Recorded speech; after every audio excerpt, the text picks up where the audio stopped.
Պարոն Սաղաթելյան, ընտրությունների մասնակցության հայտ ներկայացրած Արման Թաթոյանը այսօր դարձյալ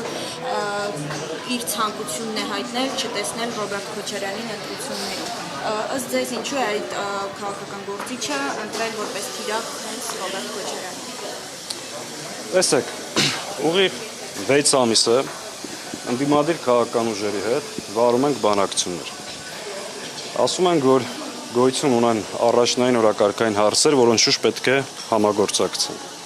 Ասում ենք, որ ընդդիմությունը պետք է միմյանց չթիրախավորի, որովհետև ունենք մեկ թիրախ։ Ընդամենը 10 օր առաջ մեր դաշինքի համագումարին հայտարարել եմ, որ մենք ընդդիմադիր դաշտում թիրախներ չունենք։ Ունենք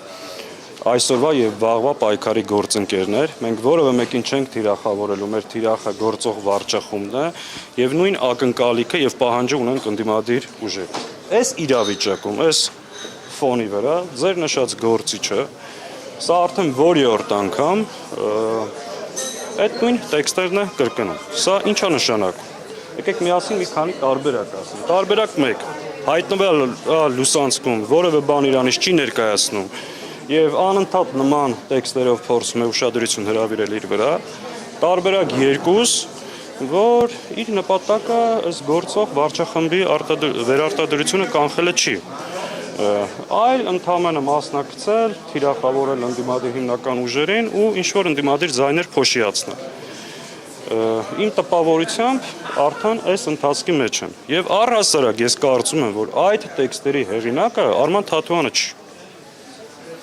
Եվ նաև վստահաբար ինքը ամեն օր դա իր խոսույթով ապացուցում է, բայց ընդհանրապես կարող եմ ասել, որ այդ տեքստերի հեղինակներն, ինչպես մնացած բոլոր պրոյեկտները, սա եւս ձախողելու են։ Որտեղ հիմա չեմ հասկանում, դու մտել ես ընտրապայքարի մեր հետ, մեր դեմ, թե գործող վարչախմբի կամ ինքդ քո համար։ Ունես ծրագրեր, ունես ասելիք, խնդրեմ։ Այսինքն մենք առավոտից երեկո ասում ենք, որ անթույլատրելի ընդդիմադիր ուժերը միմյանց հարված են, այս մարդը կարծես թե ունի մի առաքելություն։ Այս մեկ, երկրորդը, մենք որ չենք անդրադառնում, դա չի նշանակում մեր համբերությունը անսպառը։ Եվ դա չի նշանակում, որ մի պահ չենք որոշի պարզապես վրայով անցնել, որովհետև չի կարելի անընդհատ, այսինքն մի երգ են երգում։ Օրինակ կարող եմ հարցնել 5 տարի ուր էիք։ Խոսում են, թե իբր անձեռեցինք ունենք, բա դուք ինչ ունեք։ Ոչ ռենցինգ ունեք, ոչ անձեռեցինք ունեք, ոչ էլ որևէ մեկին հետաքրքիր եք ընդհանրապես, բայց մենք չենք խոսա, չէ՞ այս մասին։ 6 ամիսա խնդրում ենք ընդդիմադիր դաշտի ուժերին, ասում ենք ունենք գլխավոր չարիք, ունենք խնդիր, բայց եթե այս ճանապարհով են գնում, ես պարզ ասեմ, սա վերջի նախազգուշացումն է։ Մենք պատրաստ ենք ունենք այդքան հնարավորություն եւ ռեսուրս մի քանի ճակատով պայքարելու ու պայքարելու ենք։ Սաղաթելյան, բացի նշված անձից, որտեղ ներկայացրել է հայտ, նաեւ այլ գործիչներ էլ կան, որոնք որ այսպես նաեւ նույն ոճի մեջ են, նույն տոնի մեջ են ու նաեւ դաշինքի հանդեպ ու առաջնորդի հանդեպ։ Քոչարյանը հայտարարեց, որ վարչապետի տեխնիացումն ինքն է, այսպես սվինգները ավելի սրվեցին։ Նայեք, ակնհայտ է, որ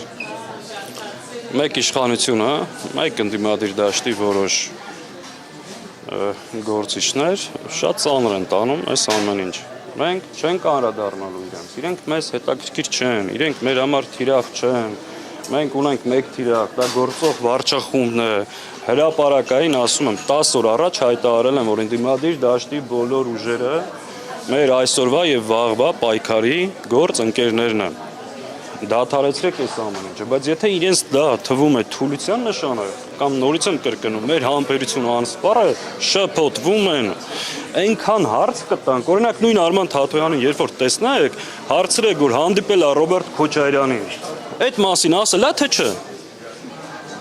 Ու կարող եմ ասենց բազմաթիվ հարցադրումներ անել, որոնցից որևէ մեկին չեն կարող պատասխանել։ Հետևաբար